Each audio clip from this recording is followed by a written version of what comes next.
Ancha.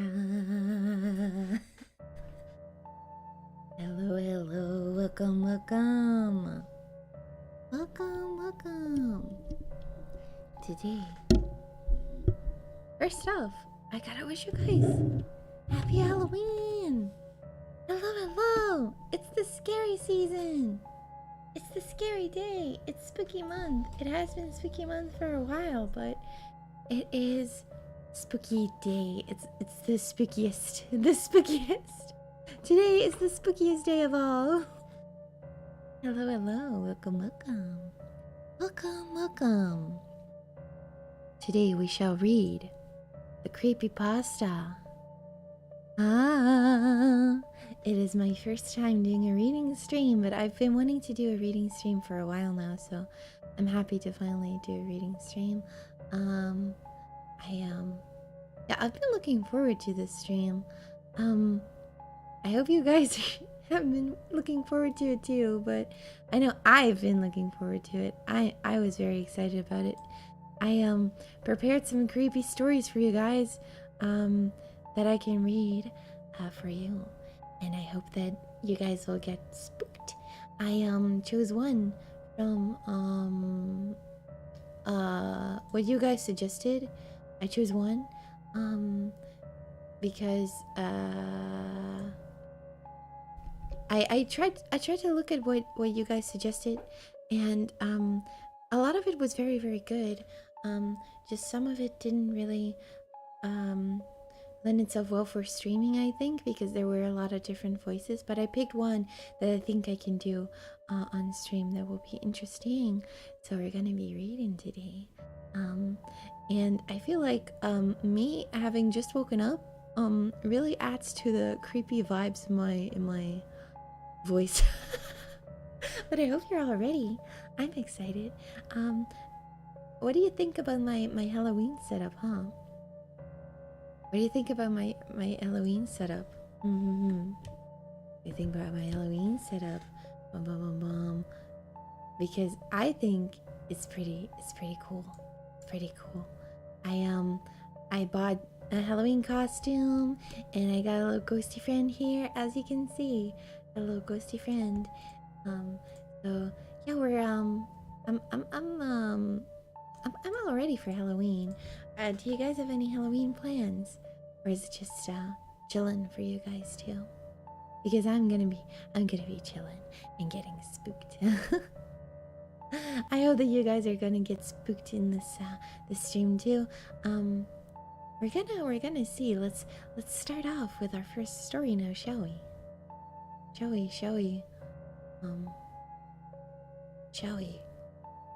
get started on our first story? First story of today is Candle Cove. It was suggested by one of you on Twitter. And today we're reading Candle Cove. This is a story. It is by Chris Straub, and I will paste the link in chat so that you guys can, if you want to, read along. But here it is. This is the first story. Ooh, exciting and scary. I don't know how well I will do on the creepy stories, but let's try our best, okay? The premise is as follows. It comes most often at night, that niggling memory, not gnawing in some corner of your mind like a rodent chewing on the corners of the drywall. The memory of some brightly lit cartoon funland, or a world of puppets. A memory of a TV show you would watch, seated, cross-legged on the living room floor with the fixed enthusiastic attention only a child can give. Attention that you wish now you perhaps hadn't given so freely. For there is something about that show, something about the discordant music, the details of the characters, their motivations and the storylines, the fixed maniacal grains that seems, looking back, to be altogether too sinister to be a children's show. You try to block the memory out, and yet they're in the back of your mind, most often at night, the puppet's fixed grin, keeps on smiling. Alright. This story is one of an internet forum where the subject of the thread is Candle Cove Local Kid Show. Let's see how it starts out. First off, we got SkyShield033, who comments on this thread. Does anyone remember this kid show? It was called Candle Cove and I must have been 6 or 7. I never found a reference to it anywhere, so I think it was on a local station around 1971 or 72. I lived in Ironton at the time. I don't remember which station, but I do remember it was on at a weird time, like 4 p.m. Mike Painter replies, "It seems really familiar to me. I grew up outside of Ashland and I was 9 years old in 72. Candle Cove, was it about pirates? I remember a pirate marionette at the mouth of a cave talking to a little girl." SkyShield replies, "Yes! Okay, I'm not crazy. I remember Pirate Percy. I was always kind of scared of him. He looked like he was built from parts of other dolls, really low budget. His head was an old porcelain baby doll, looked like an antique that didn't belong on the body. I don't remember what station this was. I don't think it was WTSF though." Jaren jumps in to the conversation. "Sorry to resurrect this old thread, but I know exactly what show you mean, SkyShield. I think Candle Cove ran for only a couple months in 71, not 72. I was 12 and watched it a few times with my brother. It was channel 58, whatever station that was. My mom would let me switch to it after the news. Let me see what I remember. It took place in Candle Cove, and it was about a little girl who imagined herself to be friends with pirates. The pirate ship was called the Laughingstock, and Pirate Percy wasn't a very good pirate because he got scared too easily. See? And there was Calliope music constantly playing. Do I remember the girl's name? Janice or Jade or something? I think it was Janice." SkyShield replies again, very excitedly. "Thank you, Jaren. Memories flooded back when you mentioned the Laughingstock in channel 58. I remember the bow of the ship was a wooden smiling face with the lower jaw submerged. It looked like it was swallowing the sea, and it had that awful Edwin voice and laugh. I especially remember how jarring it was when they switched from the wooden plastic model to the foam puppet version of the head that talked." Mike Painter also jumps in. "Huh, I remember now too. Do you remember this part, SkyShield? You have to go inside."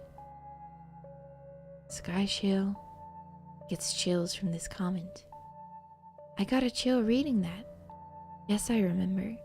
That's what the ship always told Percy when there was a spooky place he had to go in, like a cave or a dark room where the treasure was, and the camera would push in on Laughingstock's face with each pause.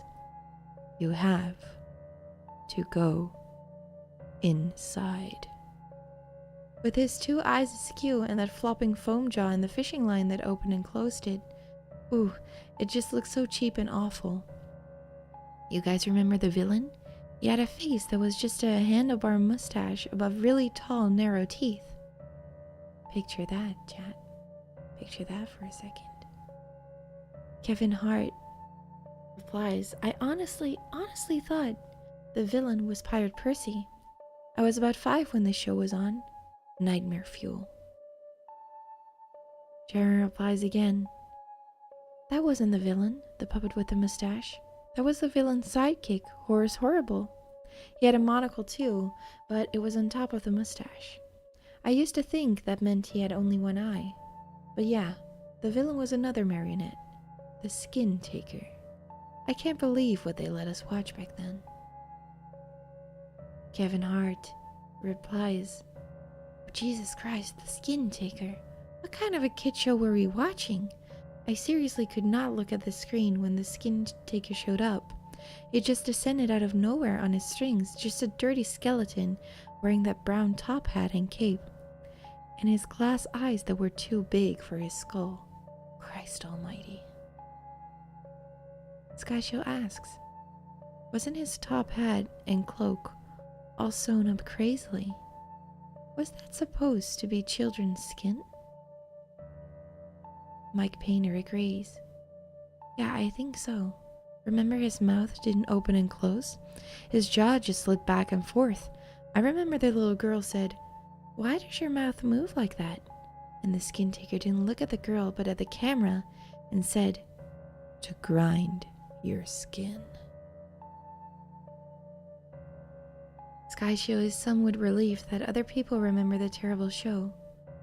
I used to have this awful memory, a bad dream I had where the opening jingle ended, the show faded in from black, and all the characters were there, but the camera was just cutting to each of their faces, and they were just screaming, and the puppets and marionettes were flailing spastically, and just all screaming. The girl was just moaning and crying like she had been through hours of this. I woke up many times from that nightmare. I used to wet the bed when I had it. Kevin replies, I don't think that was a dream. I remember that. I remember that was an episode. Skyshield doesn't know what to think. No, not possible. There was no plot or anything. I mean, literally just standing in place, crying and screaming for the whole show. But Kevin remembers the same. Maybe I'm manufacturing the memory because you said that, but I swear to God I remember seeing what you described. They just screamed.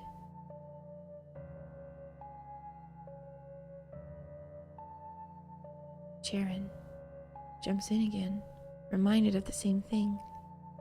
Oh God, yes, the little girl, Janice. I remember seeing her shake, and the skin taker screaming through his gnashing teeth, his jaw careening so wildly I thought it would come off its wire hinges. I turned it off, and it was the last time I watched. I ran to tell my brother, and we didn't have the courage to turn it back on. A last jarring comment comes from Mike Painter. I visited my mom today at the nursing home. I asked her about when I was little in the early 70s, when I was 8 or 9, and if she remembered a kid show, Candle Cove.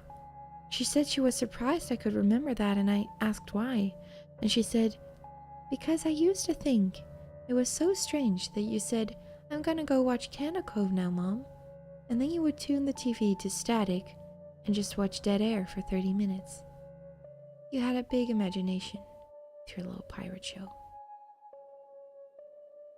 Ooh, bum bum bum. That was Candle Cove, the first story. What do you guys think? A nice introduction to the spooky stories. It was kind of hard to read because it was a blog post, but when I read it I thought, ooh, scary. I think we all have those shows that we remember from when we were little, and ooh, I'm sorry. It's scary to think that maybe they weren't real after all. Bum, bum, bum. Oh my God, my water bottle. I'm so sorry. The next one that I've prepared for you guys is one that actually creeped me out a lot. I read this one. And when I read it after, I have to admit I was pretty scared. I had a hard time sleeping. But, oh well. The next story is blindness. It's called Blindness. Blindness? I will link it again in chat. It's by Moonlit Cove. They wrote this story about a blind woman. And I thought it was super creepy. I had a hard time going into my bathroom after that.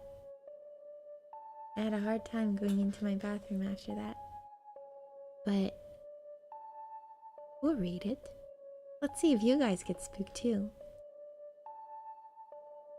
It's true what they say, that when a person goes blind, their other senses heighten in order to compensate. Knowing that and thinking back on everything that happened to me, I still can't come to a rational conclusion of how these events unfolded around me without my knowledge. Granted, I couldn't actually see any of it happening, but I never suspected anything of this magnitude when judging solely on the minor oddities that I had experienced. Sure, every once in a while I would hear noises, but my house was old and seemed to have a mind of its own. All of its pops and creaks had become just as familiar to me as navigating its interior without the benefit of sight. Even when things began to turn more bizarre, I always found a way to rationalize them. Looking back, I asked myself, how could I have been so, well, for lack of a better word, blind? Ah, it freaks you out already? Wait until you hear what happens. My mother had tried to convince me not to move into the house alone. Sarah, a young blind woman, shouldn't be living all by herself, she'd said. But I wanted to. I needed to. I needed to prove to myself that I was strong enough to do it. Besides that, as a 24-year-old, I didn't want to live with my parents forever, and I sure didn't want to wait around for a nice man to marry and move in with. That may never happen. Having lost my sight at an early age due to a freak accident with industrial-strength cleaning chemicals, I knew all too well the nuances of learning to create a mental map of my surroundings. When I first moved into the old house, I used my cane exclusively. I waved it back and forth in front of me with every step I took. I knew roughly where all the furniture was, since I was the one that directed the movers on where to put everything. I employed the cane for nearly a week, using its tip to develop a mental image of the layout. The learning process was slow and clumsy at first, but I eventually got to the point that I was able to shed my cane after several days and began walking cautiously with my arms extended. I progressed further and became familiar enough with the territory that by the end of the first month, I was able to walk freely without the use of my cane or arms or any other aid. I became quite adept at moving throughout the house freely.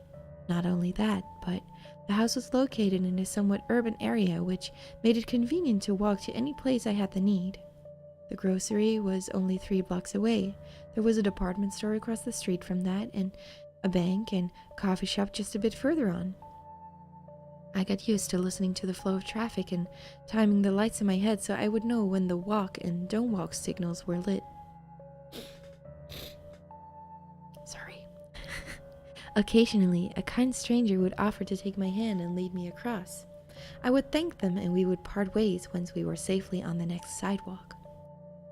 In those days, I was working from home making phone calls to patients that had recently been discharged from the hospital. In essence, I was being paid by the hospital to administer surveys that were then used to improve their services. The hospital was kind enough to provide me with a laptop computer that contained several different voice command software applications. I spent my days transcribing the recorded phone calls by speaking the customer's answers into a microphone and having the data fields automatically populate accordingly in the program. The first odd event that I remember was on one particular day when I got up from my work desk for a lunch break. As I was headed into the kitchen, I kicked an object in the middle of the living room floor. I heard it slide a short distance on the carpet. I knew that I hadn't left anything in the way of my path, as I had just been through there not even an hour ago, and there was nothing on the floor. I knelt down and patted around until I located the object, a book. By feeling its bright title, I recognized it as a book on national parks that I kept on my coffee table, some 5 feet away. I didn't remember knocking the book off of the table. I stood there perplexed.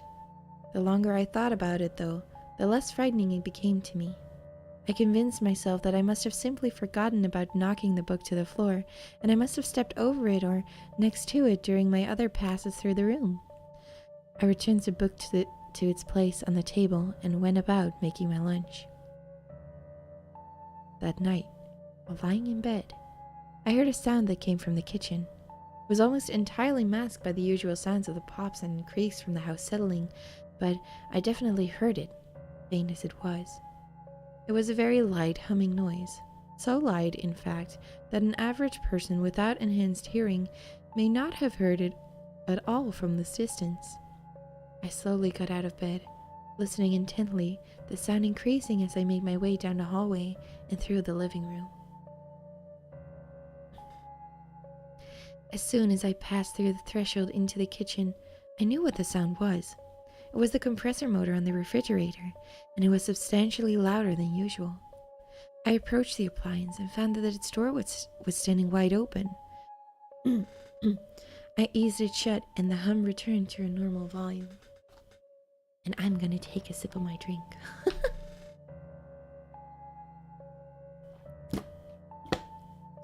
I'm sorry. My voice. What on earth? Did I leave this open? I questioned myself in a whisper. Maybe it didn't close all the way last time when I swung it shut, I thought. I returned to bed, but had trouble finding sleep.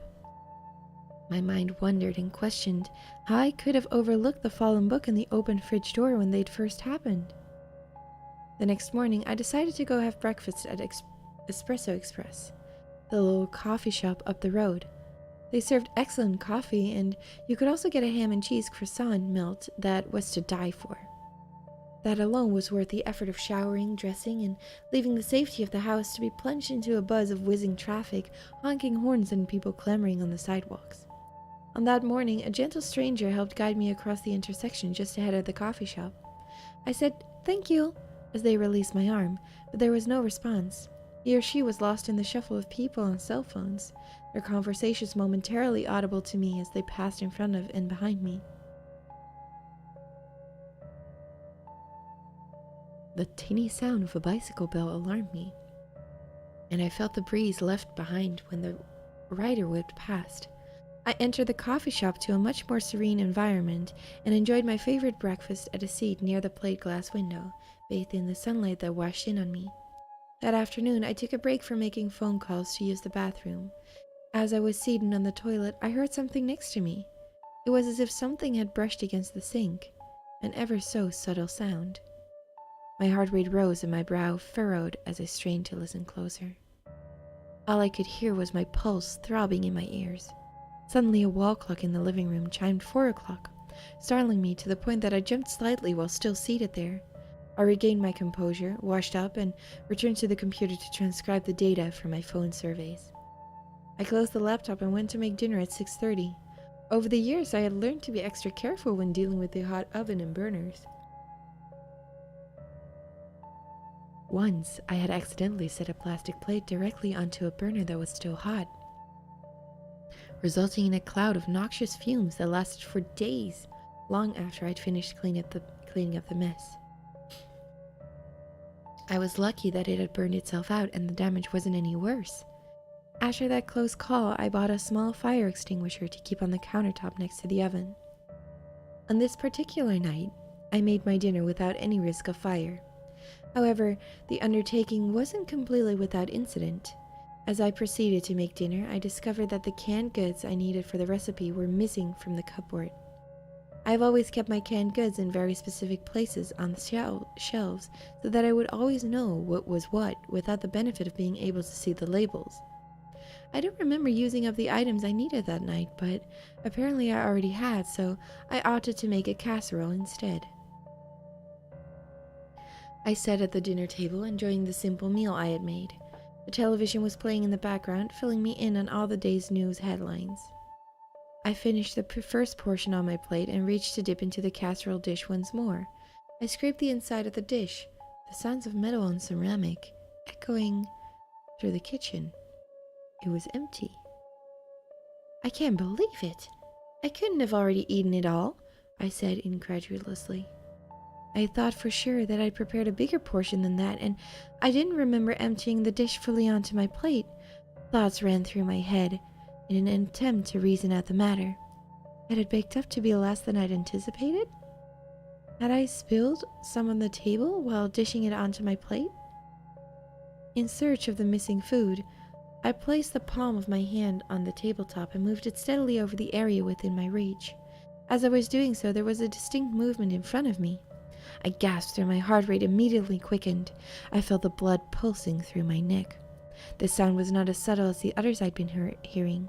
It was obvious, a sudden motion of something moving across from me. I continued listening, but all I could hear was the much too chipper weatherman on TV giving the forecast.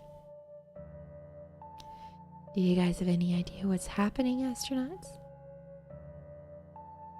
Do you guys have any idea what's going on already? Pretty creepy, huh? Suddenly, I was overwhelmed with a feeling that I was no longer alone at the kitchen table. Is someone there? I called out, hoping there was no reply.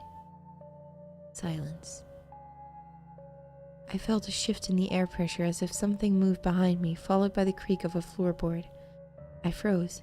Something brushed against the back of my hair, gentle as a feather. I recoiled and let out a squeal.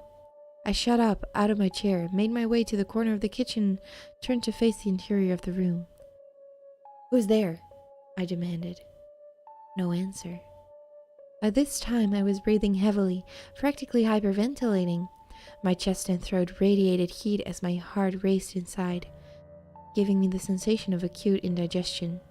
I thought I might vomit.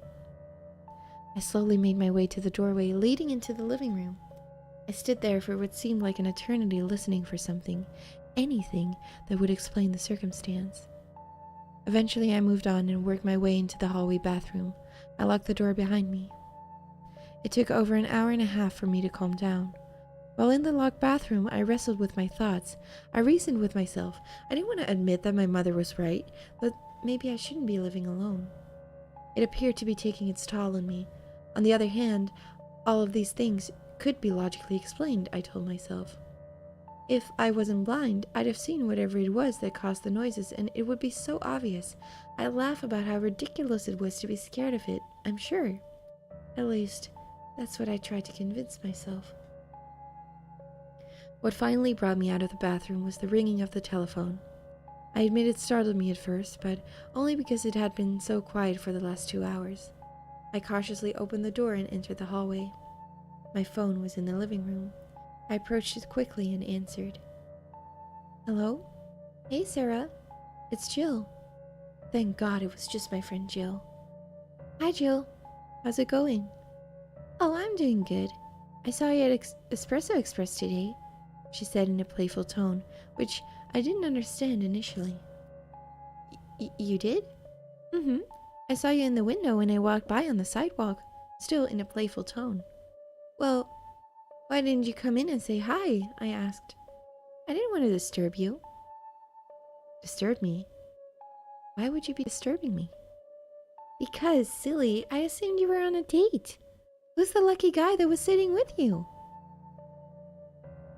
My mouth slacked open. I couldn't breathe. I couldn't form words. Sarah? Jill asked. Are you okay? I dropped the phone.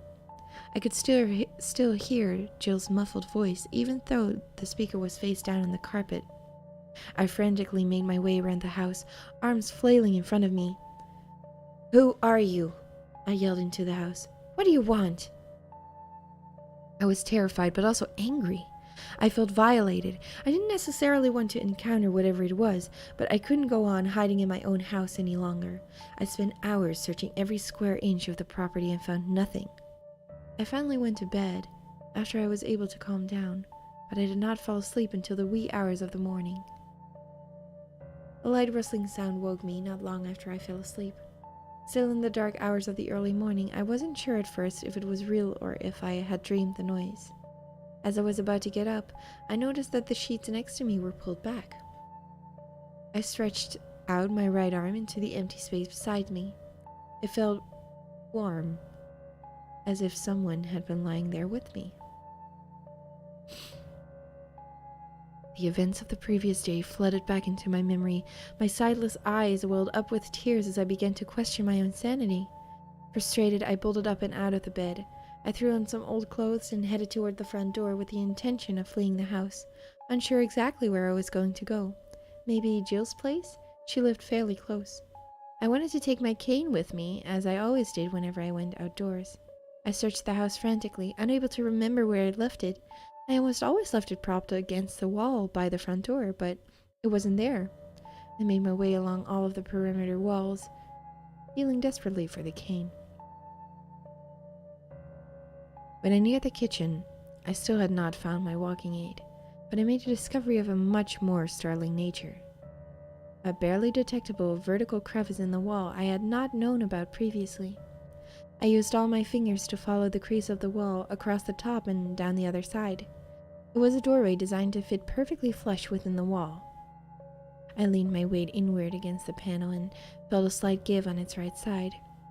I worked my fingers into the crevice on that slide the best I could, eventually prying the panel free, not feel. It swung open to the left. I gasped in shock and my pulse quickened. A hidden room right in the center of my house. How I wish that I would have had sight at that moment. I faced a completely unexplored territory inside my own house with the possibility that someone else was in there with me. I entered slowly, arms extended. "Is someone in there?" I whispered, afraid to ask the question. There was no response. I stepped forward. To my right, I discovered a flat surface, a tabletop. I ran my hand along its surface. On top of the table, I was able to make out several unopened cans of food. No doubt, these were the missing canned goods I'd been looking for. The table also contained silverware and a can opener that disappeared weeks ago. My heart rate increased even more and my palms began to sweat. I worked my way forward until I came to a wall that I knew bordered the living room. I found a hole the size of a quarter at eye level. Sweat began to form on my brow as well. I found another similar hole in the next adjacent wall. This wall bordered the bathroom. Tears started to well up in my eyes. I was able to find 2 more holes on the 2 remaining walls bordering the kitchen and the bedroom. I dropped to my knees in absolute horror and disbelief. How long had this person been watching me? How could I not have known? My hands were on the floor in front of me, and I felt something soft. I investigated further with my fingertips. It was some sort of comforter or sleeping bag. At one end was a fluffy pillow. At this point, I was not only terrified beyond description, but I was also furious. How dare someone spy on me covertly from within my own walls? I knew I had to run out of the house and get to safety immediately, with or without my cane.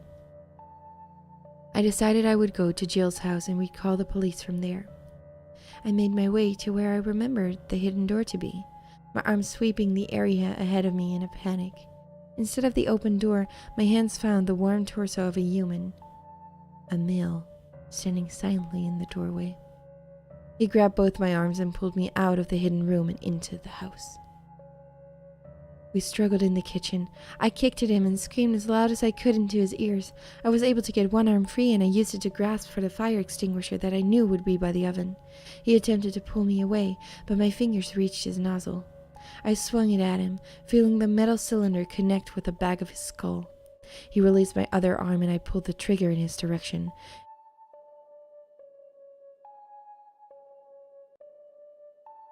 I ran into the utility room, off of the kitchen where I knew my only advantage existed, the fuse box.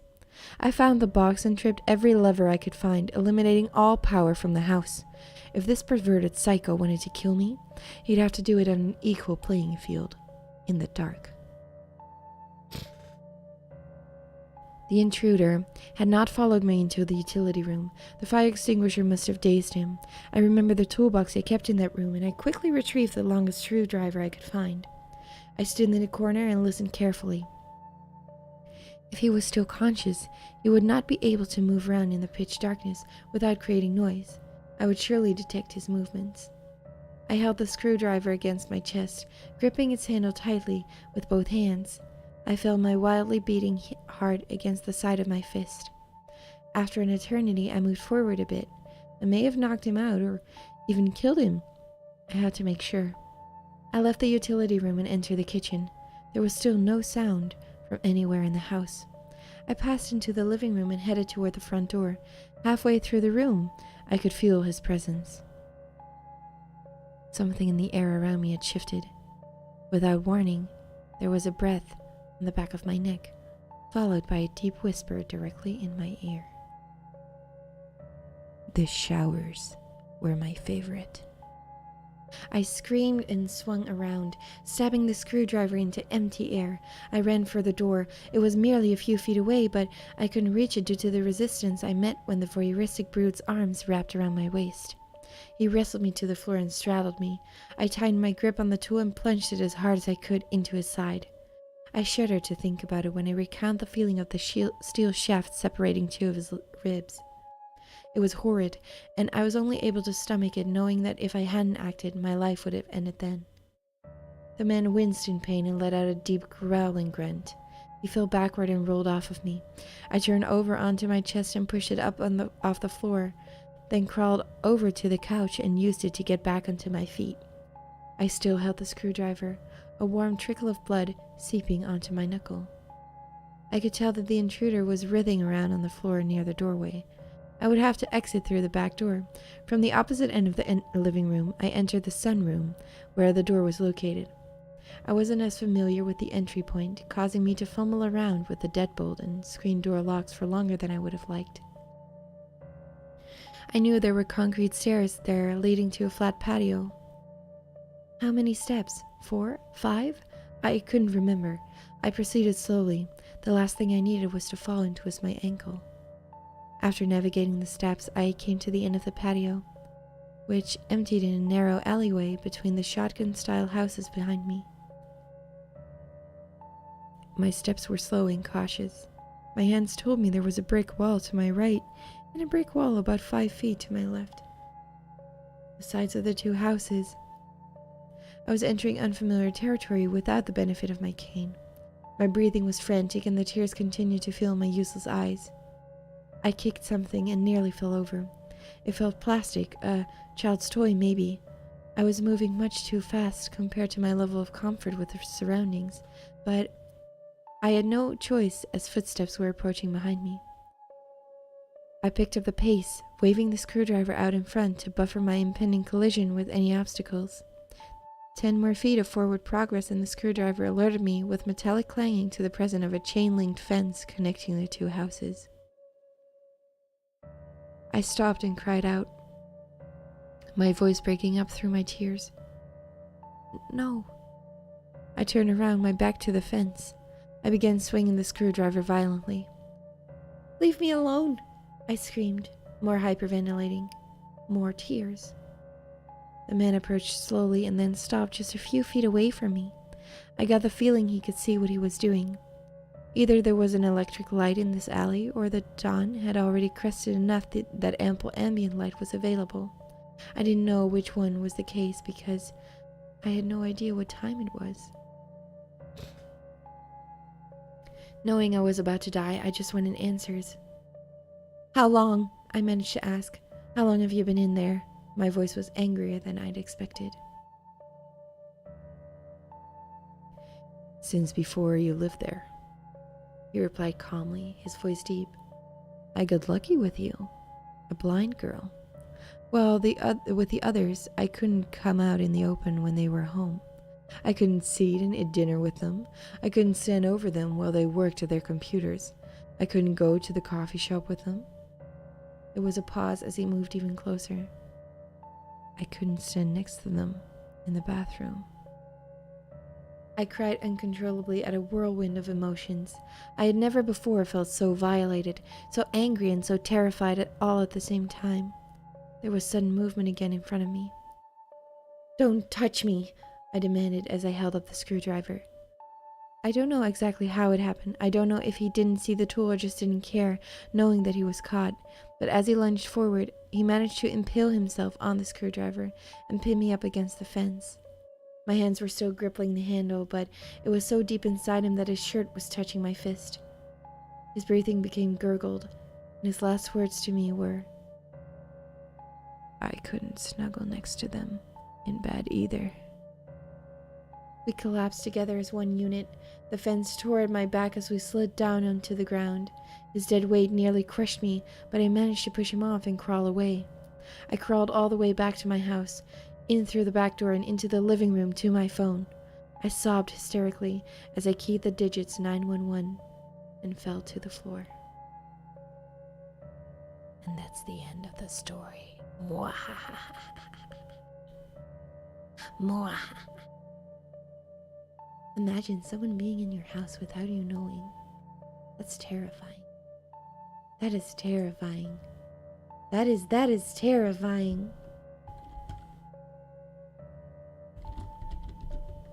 That is so scary.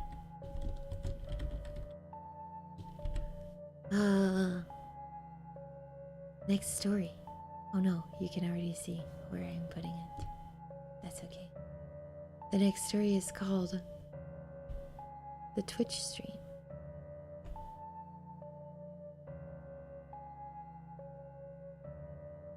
Yeah, it was voyeurism on a whole other level, yeah.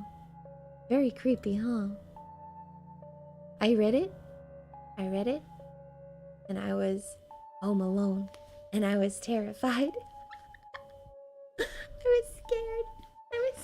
I was so scared. I was in my bathroom. I was like, oh my god, what if... I mean, I can see, but still, what if... You're gonna have to head out or else you're not gonna be able to sleep tonight. Have a good stream. Thank you, Melody. Thank you. Have a good night. Have a good sleep. Sleep tight. Beware.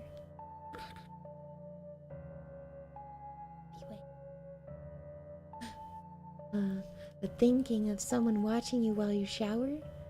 Terrifying, huh? I'm already terrified of when I take a shower that maybe my neighbors are able to hear me sing.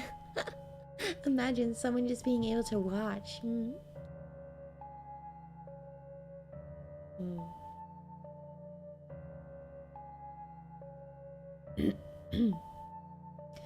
Oh, my throat.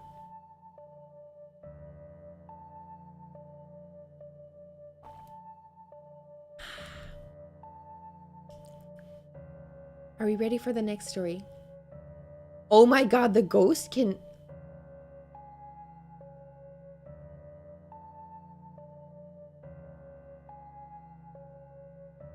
Ghost has a tongue?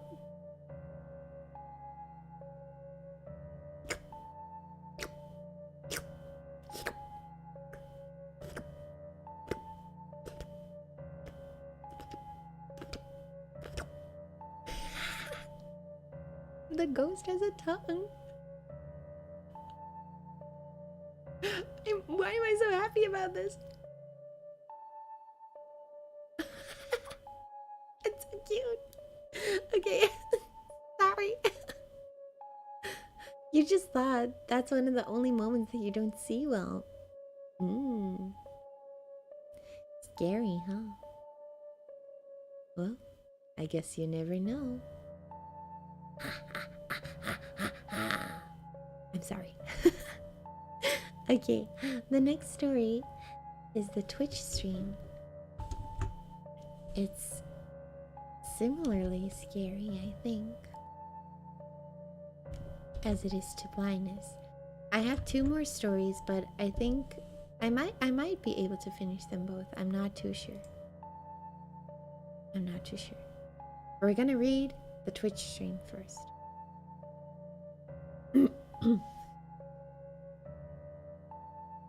Alright. I'm one of the biggest streamers on Twitch.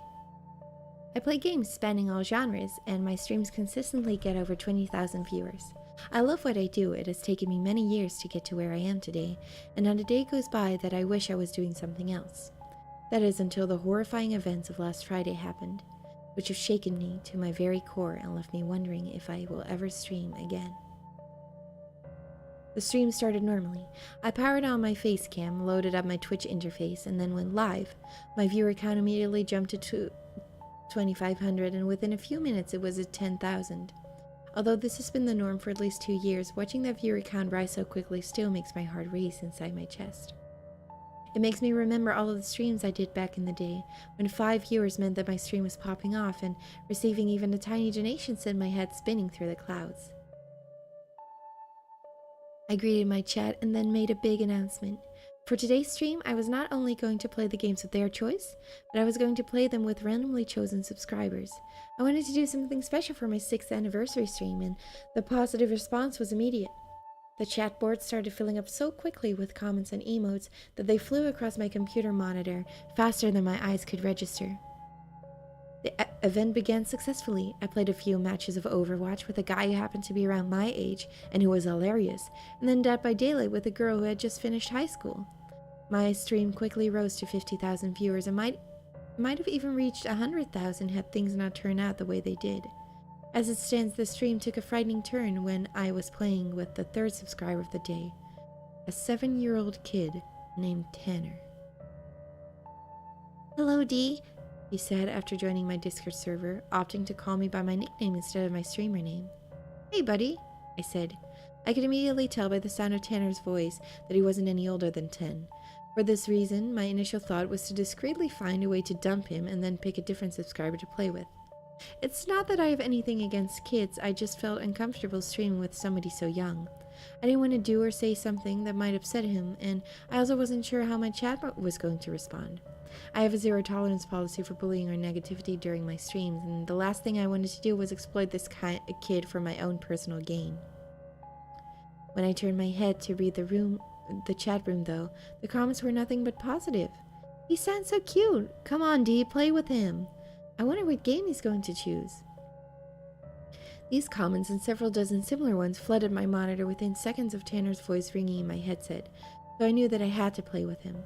If I backed out, then there would be an uproar. I wish now that I had listened to my gut feeling and dumped him rather than put myself and my chat through what happened later. Looking back, though, joining my Discord server might have been the best thing that Tanner could have done that evening, for it increased his chances of making it through the night. "Welcome to the stream," I continued. "Do you know what game you want to play?" "Minecraft." He gave the answer that everybody in the chat had predicted, which sent them spiraling into awes and silly emotes. There was an innocence to Tanner's voice that made me like him immediately. I could tell that he was the quintessential kid, fun-loving, excitable, and quick to laugh. "Minecraft it is, then," I said. "Let's boot her up." "Okay." We were silent as we launched the game. I knew that as a professional I should be making small talk with him, but I just wasn't sure about how to go about bantering with such a little kid. I don't have any younger siblings or cousins, and my wife and I haven't reached a point where we've decided to have kids of our own yet. Luckily, Tanner solved this problem for me. "Should we play in my world or yours?" he said. "Let's play in yours. I think everybody would love to see what you've built." "Alright." He sent me an invite. I accepted it and then spawned into his world. "Come and find me so I can give you a tour of my..."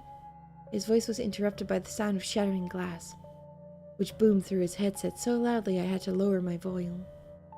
Based on the explosiveness of the sound, I figured that its source was close to his computer. "Is everything alright?" I said. Something just broke in the living room," he said. "Let me check." I heard the muffled sound of him taking off his headset, and then I heard him quickly pick it back up and place it on its head. Less than a minute later. Wow, sorry, reading is hard. "D," he continued, voice a frightened whisper. "There's a strange man inside my house, and he just went into my parents' room." The stress in Tanner's voice convinced me that he wasn't lying. I could practically hear the tears forming in the back of his eyes, and would have tried to comfort him if the phrases "strange man" and "parents' room" weren't ringing inside my mind so loudly they were threatening to block out all reason. I felt like somebody had laced the Dr. Pepper bottle resting beside my mousepad with the acid. I was experiencing a bad trip, and the stream gone wrong was my own personal hell. It was the realization that I was still maneuvering my character in Minecraft that finally snapped me back to reality. Here, a child in the middle of experiencing a life-threatening event live on my stream, and there I was mining a tree for its logs with my bare fists as subwoofer lullaby pulsed gently through my headset.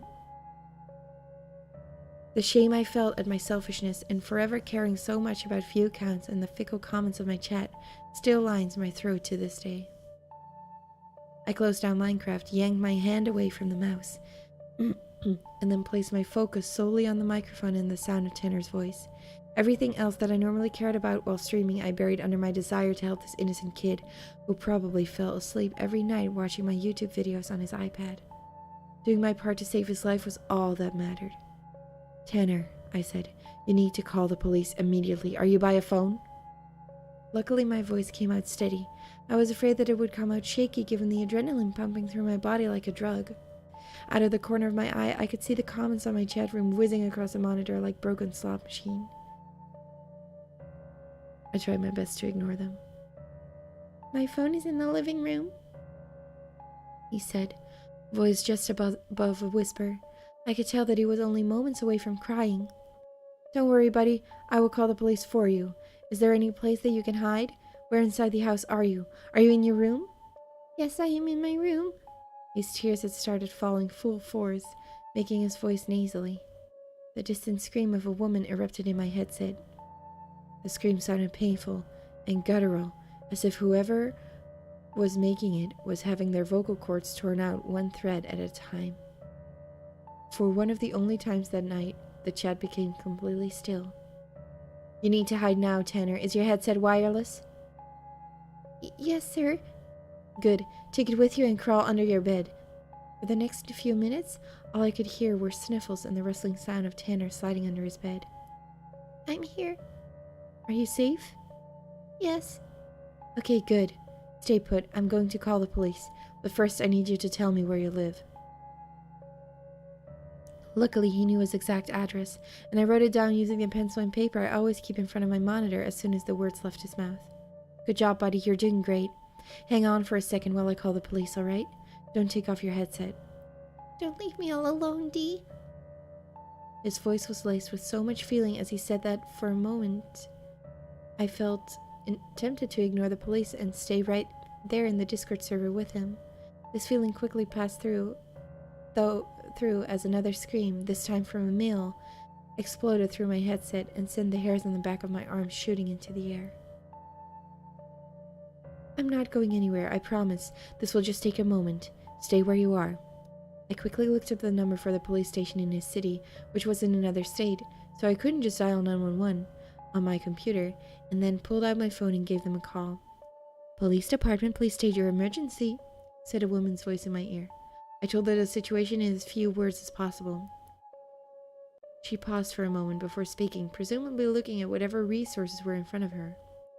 "Our closest officer is 30 minutes away," she finally said. "He will be there as quickly as he can." 30 minutes? It was then that I realized how truly secluded Tanner's house was from the rest of the city. From my initial scan of Google Maps, I could see how rural his neighborhood was. I doubted that it had a local Walmart, so much less a regular police presence. The closest house was probably 10 acres away, and the next one miles. "Yes," said the dispatcher, "you heard me correctly. Is Tanner still on the line, chat with you?"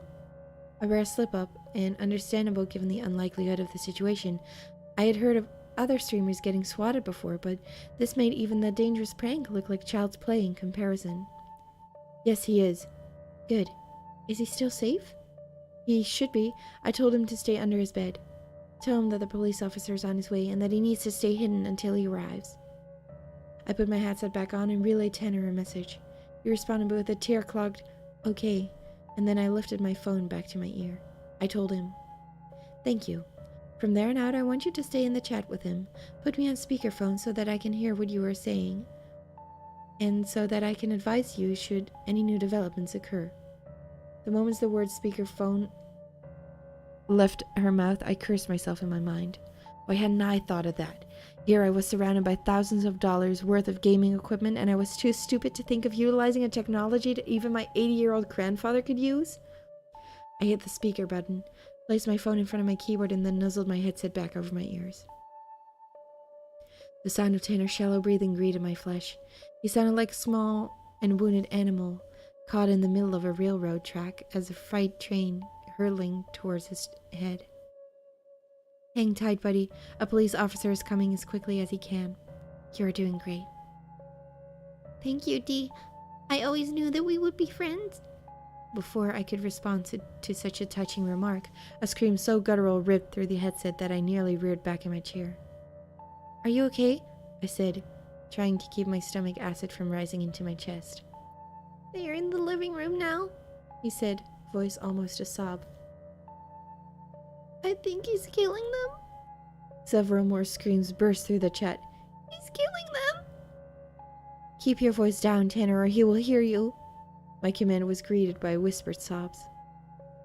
I imagined Tanner's voice shrieking in my ears as he met the same fate as his parents and sped along the officer's patrol car in my mind. Another volley of screams berated my headset, flooding my ears with a twisted crescendo of guttural yells. These screams seemed to go on for an eternity, and then my headset went silent. Several agonizing minutes later, the dispatcher's voice sounded through the phone on my desk, telling me that the officer had just arrived at the front of the house. The news came much earlier than the initial estimate of 30 minutes, and filled my body with joy. Keep hiding, Tanner, I said. The police officer I told you about just pulled into your driveway. He's there to help you. Okay, Dee. A few moments later, the sound of gunshots burst through the headset, followed by another round of screams. Terror gripped my lungs at the sound. Coming in guns blazing like that, I'm sure I hadn't been the officer's plan. Something must have happened. My guess was that he had been ambushed, and I desperately hoped that he had been the one to come out on top. What are you hearing now, Tanner? I said. He was silent for a few moments, and then said something so horrifying that it has haunted me to this day, and will continue to do so until I am old and gray. The man just said, "Dumb F-word cops. Their heads don't come off like they used to." I slumped back in my chair, blood draining from my face like water down a drain. I'm sure if I would have looked up on my monitor, I would have seen a ghost staring back at me.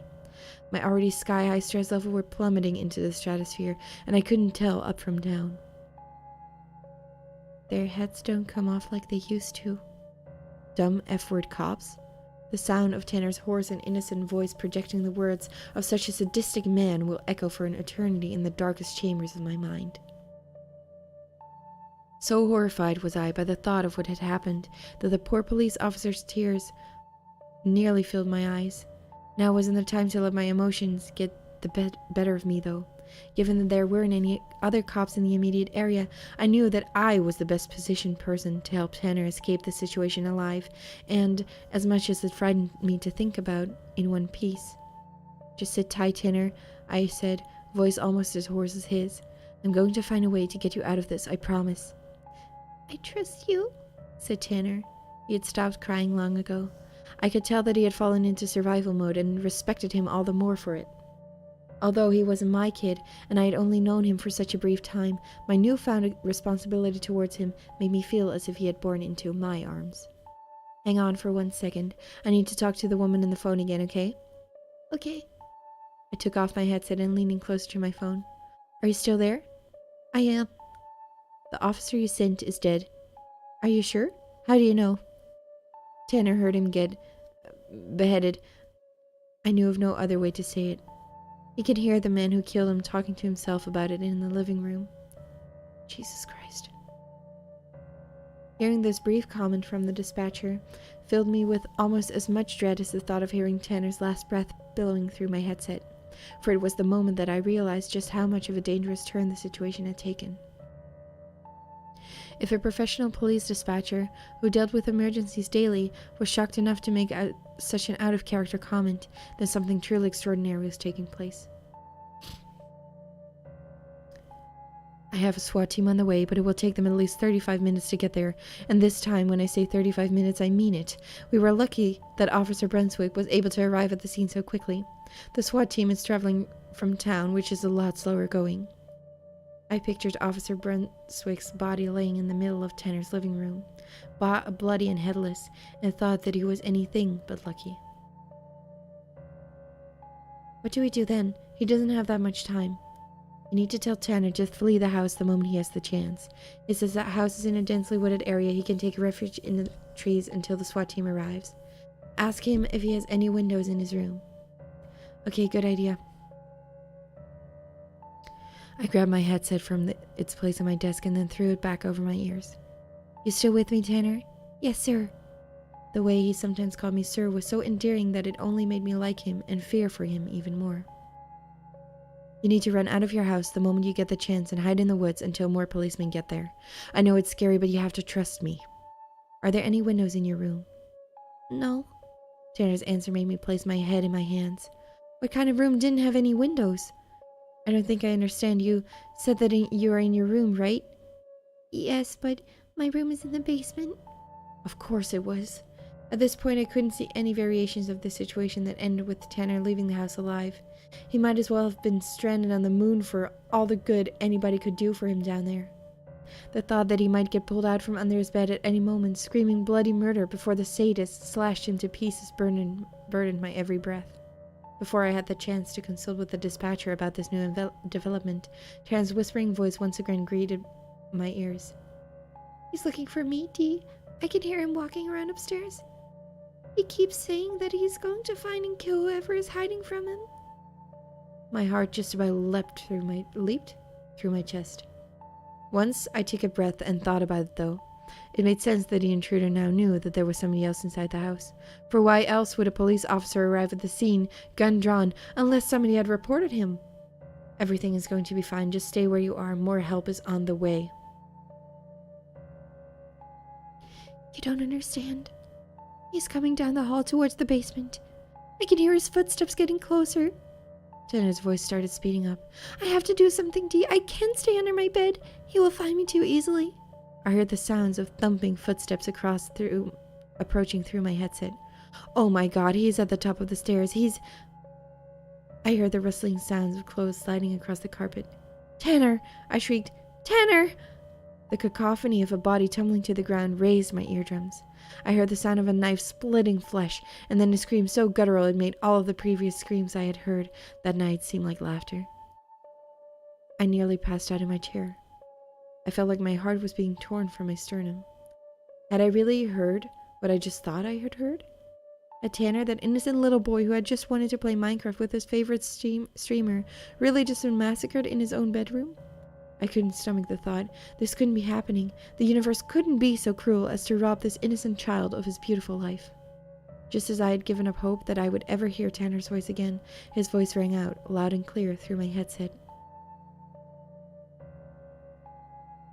I got him, Dee, he said. I tripped him as he came down the stairs and then murked him with his own life, just like you would have done.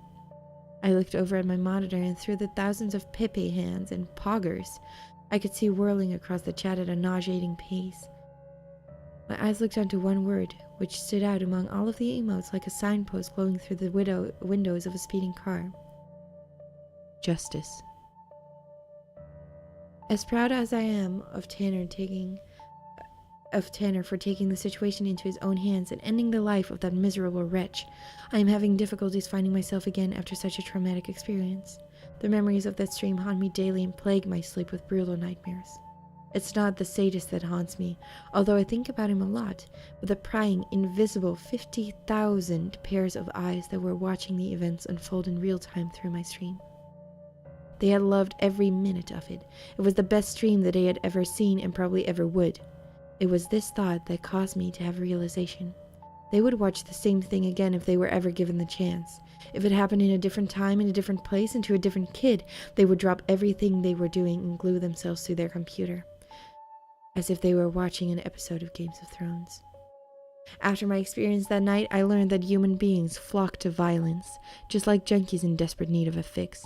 They search for it on the dark web, they buy it on discs, they read about it in books, and sometimes, if they are lucky enough, they even watch it unfold live on Twitch. In this way, I learned that we are all like the sadist. We might not act on our own violent impulses, but we revel in them nonetheless. We need the Tanners of the world to suffer, for without them, what else is there to entertain us? That is why, my friends, the biggest stream of my life scarred me for life, and I will never stream again.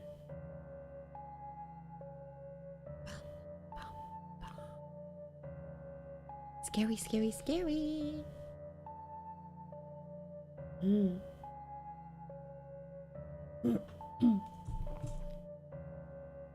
What did you think of that one?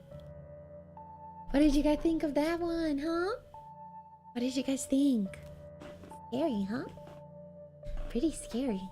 Imagine you're getting attacked on the stream. I wanted to get this one in because it had a stream. It was like about streaming. I thought that'd be cool to have one about streaming. Alright, I'm gonna prepare the next one. I think we can do the last one too. We can do the last one too, no problem. The last one. The last story that I have for you guys is one that I haven't proofread, actually. I've read a bit of it. It's called Sleep Singing. Sleep Singing.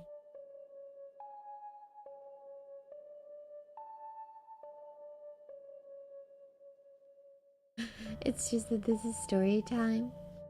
Otherwise we would be just as bad. That is true, that is true. It really makes you think about the goodness in people, huh? This is the next one. I shared it in chat. I'm gonna be reading this one. Sleep Singing. And I feel like this might be the one that comes closest to together with like the Candle Cove one, the first one, to what creepypastas really entail. Creepy stories about supernatural occurrences. But let's read this one. Alright, let's get into it.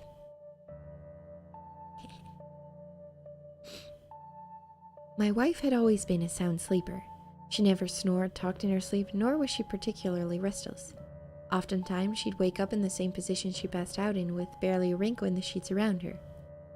When the singing in the middle of the night began, I was perplexed, to say the least. Not only was this late night / early morning karaoke completely out of tune and downright painful to listen to, even though I knew her to have quite the lovely singing voice, but it seemed to be some sort of gospel music. I don't mean to be offensive to any fans of the genre, but I knew for a fact this was not Jen's cup of tea. She had never been a particularly religious type, but she was more inclined to sing along with pop or rhythm and blues when she had the urge. Her father was a pastor at a church in her old hometown, and he was all kinds of abusive and overbearing in her youth. It was his influence that inspired her to turn her back on the religion he clearly didn't understand himself, but that didn't stop her from being the most loving and caring person I ever met. With how muffled and gargled her voice was when she warbled the barely legible lyrics, I could only make out the occasional word. Praise her and cherish her were among the few I could understand, but others like curse his flock or cleanse this stain sent a shiver up my spine. With one slight shake of her arm, I managed to wake her, but she was completely unaware of why I chose to pull her from her sleep. What? She said, still groggy. What's wrong, hon? You were like crazy singing in your sleep. I didn't know what else to say. I suppose I hadn't thought that far ahead when I made the semi-conscious decision to wake her. I was? I'm sorry, hon. Must have been a weird dream or something. She nodded back off halfway through her words, but when she returned to her regularly scheduled disturbance-free slumber, I knocked back out too. The remainder of the night was as uneventful as always, so I didn't even bring it up the following day, but when she began her guttural song a second time the following night, I got a little more concerned. Again, I prematurely yanked her from her sleep about halfway through her out-of-tune moaning, and once more she had nothing to offer. I don't know what to tell you, hun, she said the following morning when I brought up her new nightly tradition. Have you had any strange dreams or anything? I asked, unsure of what else to add. Maybe. I could be, but I don't remember anything. Do you, hear the song somewhere and can't get it out of your head or something? Babe, I don't even know what song you're talking about, she said, sounding like she was losing her patience with my inquisition. I don't have anything stuck in my mind I'm aware of. I don't have any answers for you. I'm sorry, okay? No, I'm sorry. I don't know. It's weird. It's is all. You're usually such a sound. Will you just drop it for Christ's sake? It's not like I'm doing it on purpose. She went from mildly annoyed to downright pissed off in the blink of an eye. I just stood there stunned for a moment, feeling like I just got yelled at by my parents rather than the woman I loved. I could feel my face getting warm with embarrassment while she just stared at me with her hands on her hips. I could see the muscles in her face twitching while she clenched her jaw. So I just raised my hands as though I stared down the barrel of a gun, backed away, and left the room. Not only was Jen normally such a peaceful sleeper, but she was generally such a calm and composed person. Even at times I'd be losing my patience with the situation, she always handled them like a champ. I won't say we never had our fights, as any healthy couple does, but it would often take us a lot more than a few concerned questions to cause her to lose her cool. As the day progressed, we made more casual conversation, and I didn't bring up her strange sleeping habits of late again. Before we lay down for the night, we made up in the traditional manner, an act that left us both quite exhausted by the time it reached its conclusion. Well, that was not PG, but okay. We fell asleep in each other's arms, which is something we didn't do as much as when we were younger. These things often get neglected after a solid decade of a marriage, but my love for her never faltered. When the awful singing pulled me from my sleep for the third night in a row, Jen was no longer wrapped around me, but with her back flat against the sheets. I started to wake her again, but I thought it best to just let this thing run its course this time, even after it grew louder. Her back arched as the volume of her warbling increased. Her shoulders and legs pressed to the mattress while her body contorted in something of an upside-down U. Praise her, oh, cherish her, smear the filth from her path, give her all you have to give, lest we feel her wrath. Her voice had escalated to a howling sound of madness, while the gargled moaning began to cause my stomach to churn. When I leaned over her body, deciding that I had to pull her out of this before she hurt herself, I screamed out in terror before I even realized it. Her eyes were wide open while she yelled her words, but they were no longer the deep hazel brown I had looked into for the better part of 13 years, but a shimmering, almost glowing emerald green. When I finally convinced my shriek to calm down, I grabbed my wife by the shoulders, shaking her almost violently to break her from the state, but she wouldn't let up. My ears were ringing with how loud her wailing song had grown, and I could barely make out my own yelling voice as I attempted to wake her. Praise her, heal her, let her into your soul, feed her, nourish her, help her to become whole. It was almost deafening, but no matter what I did, she wouldn't come out of it. Finally, after the noise was growing intolerable to bear, I slapped my hand against her face. In an instant, as her song transformed into a horrendous and anguished scream, she thrust her palms into my chest, sending me flying across the room and into the wall. Before my spinning head left me unconscious below the large crack my body had imprinted into the drywall, I looked up to see Jen sitting straight up in the bed, darting her head from side to side as though she was lost. When I came to, I was still on the floor with my head thumping and my back aching. It took considerable effort to get to my feet, but when I noticed my wife was gone, I tried to push my discomfort to the side. It was still dark outside, so I threw on every light switch in every room to find no trace of where she had gone. Only the front door was wide open, and the chilly night air was breathing in through the opening. I could still feel the blood trickling down the back of my neck as I drove through the neighborhood in search of Jen. When I finally found her just walking down the sidewalk a good couple of miles from our house, I practically hopped the tires onto the curb in my enthusiasm to get to her.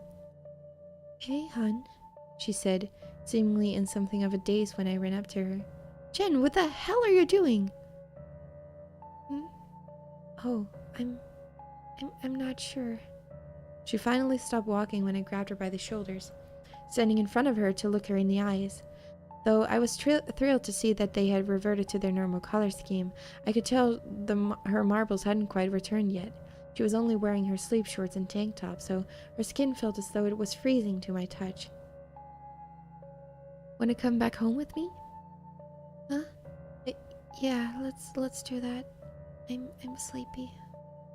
She was still in a trance while I buckled her into the passenger seat and was still zoned out over the short ride back to the house. When we arrived, I helped her out of her seat, picked her up, and carried her back inside.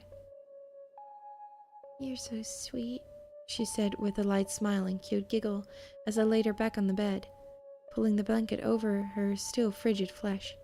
I traced my fingers across her cheek and through her dark wavy hair while she curled up beneath the covers. "Night-night," she said groggily, closing her eyes while she nuzzled her body against the warmth of the bed. "Sleep tight." For the next hour or so, I just watched her sleep. She didn't move or make a sound as she drifted away, but I was so scared she would begin her wailing song again.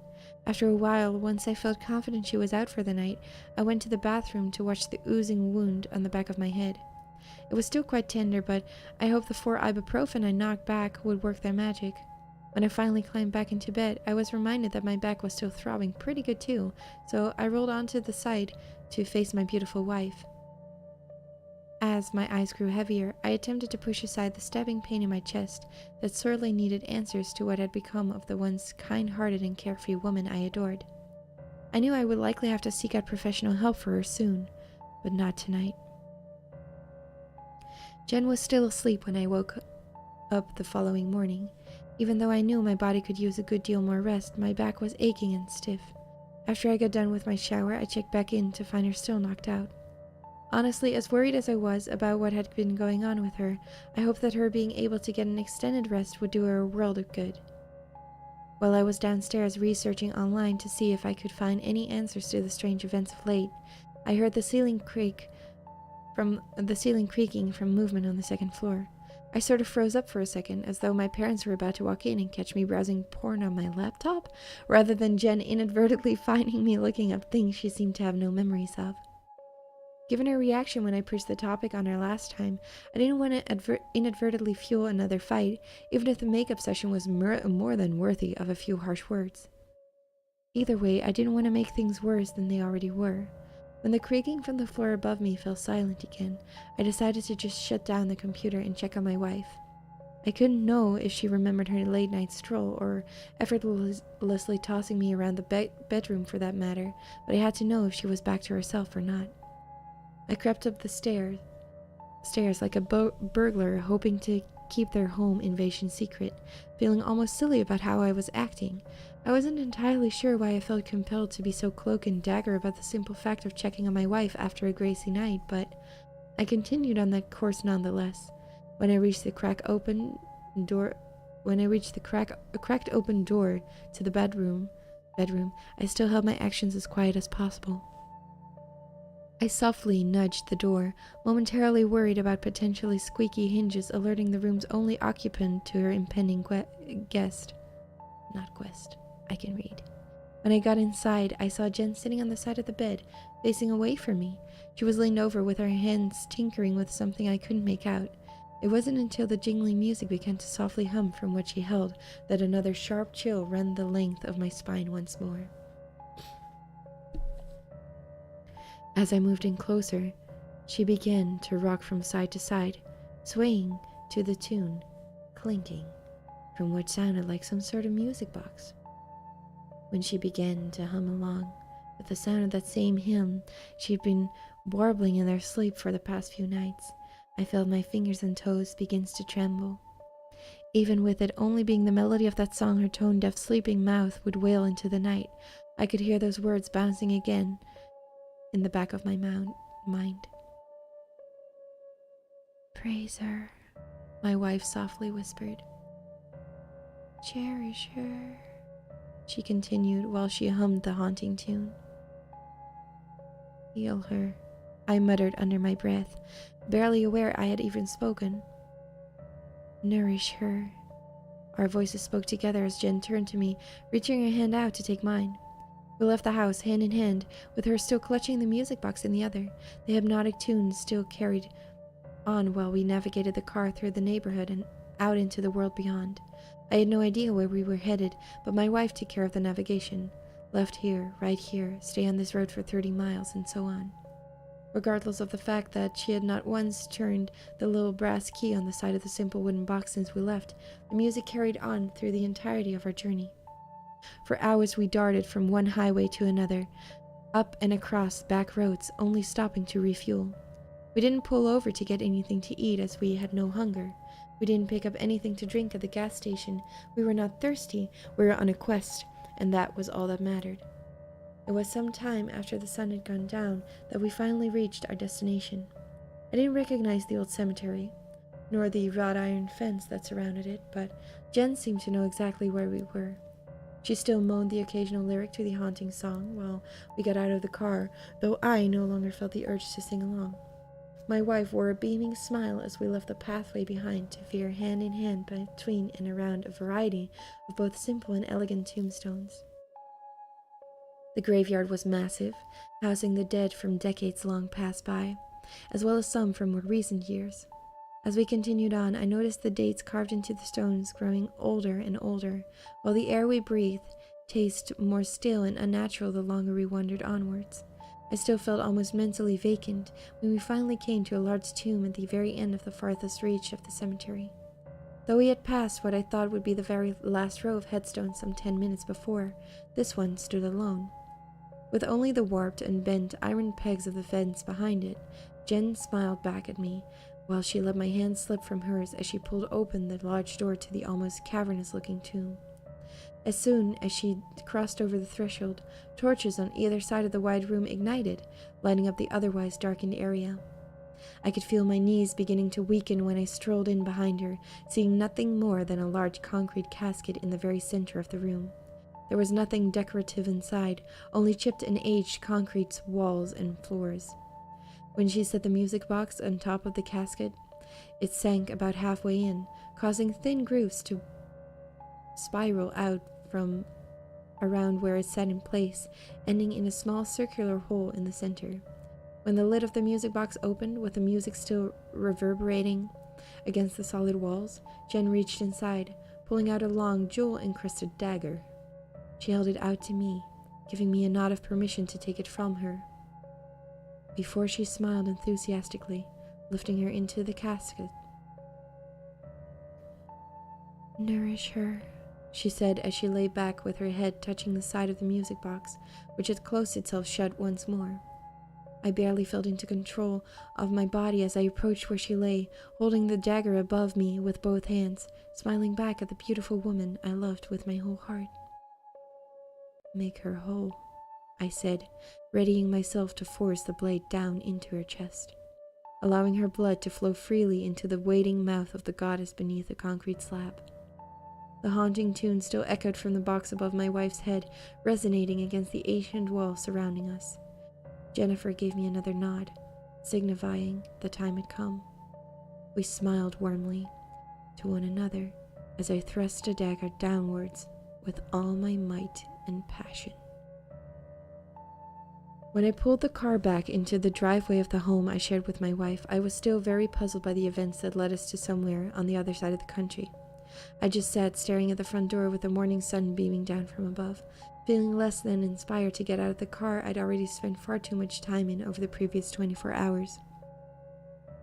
I could recall everything in vivid detail, the song that captured my mind and senses, the seemingly endless trip to the ancient boneyard, and even the glee I felt as I thrust a dagger downwards. I still couldn't figure out if it was my own will or something else that guided the blade away from Jen and into the simple wooden box, but as soon as the impact silenced that hypnotic melody for good, both my wife and I snapped out of whatever trance had taken hold of us. We were both shaken up from the whole experience, and I still can't believe that I came so close to impaling the woman I love. But I can only hope this whole ordeal is over. When we finally went back into our home, cleaned ourselves up, and got some food on our empty stomachs, we did a lot of talking. It would seem the music box had been delivered to the house about a week ago, with a no-return address on the package. Jen just assumed it was some sort of gift for one reason or another, but as soon as she cranked the key for the first time, it set its seeds in her mind. Though she wasn't fully aware of it, her sleeping mind could not escape the spell it weaved, a spell that took hold of me when I heard its song as well. Even after I silenced that damn thing, it took a minute for us to really take in what almost had happened. When we did, we both beat and stomped that box until it was little more than tiny gears and splinters of wood. As for the dagger, we tossed it into a river we passed by on our return trip, though I couldn't tell you for the life of me where it was located. Truth be told, even though I remember those days quite clearly, I have no idea where we went that night. But I don't know the route we took, the direction we went, or even what part of the country we were in, but everything else, down to me holding that knife above my beloved wife's heart, I see every time I close my eyes. We have no clue as to who sent the music box to us, but neither of us will be so trusting of an anonymous mail anymore. At this point, I think even if we got an unsigned envelope with 50 grand inside, we'd toss that shit in the fireplace without a second thought. We may never know who or what was behind the mysterious package, nor the identity of the occupant in that tomb so many miles away, but I am so grateful for whatever guided my aim that night. Not only did I almost murder the woman I love, but I can't even imagine what we may have set loose upon the world if I had hit my mark. Bum, bum, bum.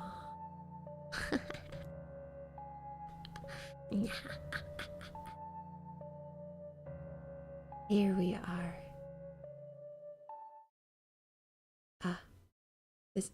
Wait, what? Oh, oops. Wrong one. Sorry. The music stopped. That was not what I meant to do. Alright.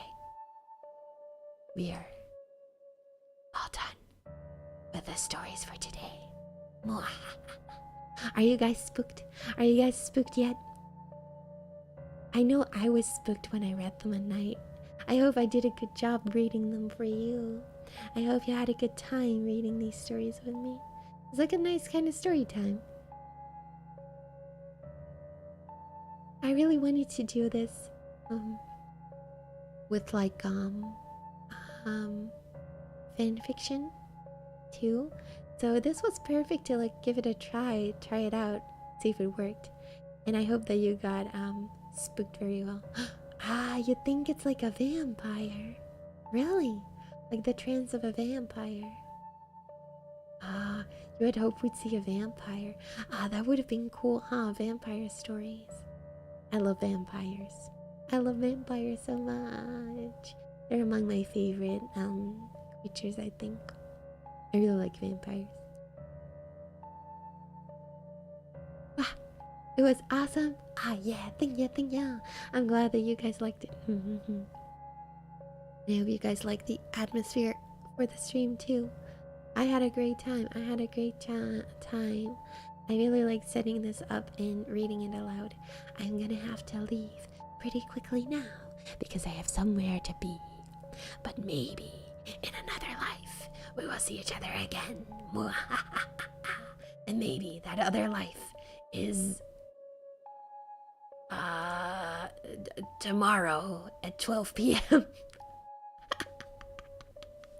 Maybe that other life is tomorrow at 12 p.m. And maybe that other life is in Pokemon. Candle Cove was a classic. Yeah, it was suggested by some of you on Twitter, and I thought reading at least one classic would be fun. Yeah, I had never read it before. I had never read Creepypasta before, so I got spooked aplenty when I was looking for some. We might do this again, maybe with different kinds of stories, but I had a good time reading it for the Creepypasta, for the spooky season, and I want to wish you guys all the best Halloween, the best Halloweener.